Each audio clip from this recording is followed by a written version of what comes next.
pertanyaan yang pertama ya Pak Stephen. Dari Pak Tobito Obi. Ya. Pertanyaannya adalah, jadi dalam perjamuan Tuhan harus ada roti, cairan anggur, dan cawan? Ya, pertanyaannya adalah apakah di dalam melakukan perjamuan Tuhan itu harus ada roti dan cawannya Pak? Ya, jadi saya lihat yang dimaksud oleh Pak Tobito Obi di sini, dia mengacu ke 1 Korintus 11 ayat 25 ya, di pertanyaannya. Karena di 1 Korintus 11 ayat 25 dikatakan demikian juga ia mengambil cawan, sesudah makan lalu berkata, cawan ini adalah perjanjian baru yang dimeteraikan oleh darahku. Perbuatlah ini setiap kali kamu meminumnya menjadi peringatan akan aku. Oke, jadi sehingga Pak Tobito Obi bertanya di sini yang disebut cawan. Jadi apakah cawan itu harus ada atau tidak, begitu kan? Karena tidak dikatakan anggur katanya, bukan anggurnya.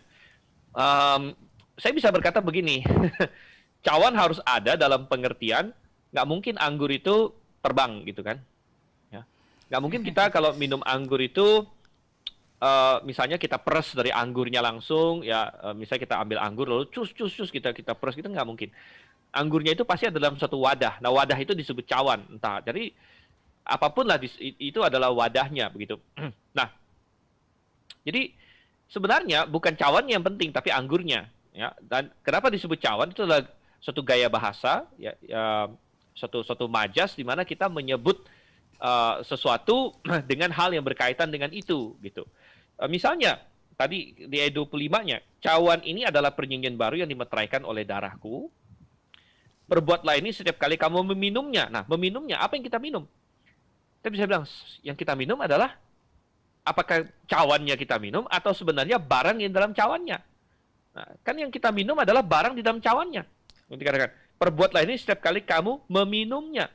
Apakah kita minum cawan? Ya benar dalam pengertian, bukan cawannya benar-benar kita masukin dalam tenggorokan kita, tapi kita, saya bisa bilang gini, habiskan gelas itu. Loh, misalnya saya punya anak nih, ya, karena saya punya anak, misalnya anak saya minta susu, lalu saya tuangin susu ke gelasnya. Lalu dia minum dikit. Kok nggak dihabisin? Tadi minta, misalnya gitu kan. Udah habisin gelasnya. Apa yang dipahami di situ? Habisin gelasnya. Maksudnya gelasnya dimakan-makan kan enggak gitu. Itu suatu gaya bahasa. Habisin gelasnya maksudnya isi gelasnya. Gitu. Isi gelasnya. Jadi itu sangat mudah dipahami sebenarnya. Karena dikatakan sini, perbuatlah ini setiap kali kamu meminumnya. Jadi yang kita minum apa? Yang kita minum cawannya kah? Benar dalam pengertian isi cawannya gitu. Bukan cawannya kita lebur jadi liquid lalu kita minum ininya besinya, ya, bukan gitu ya, bukan.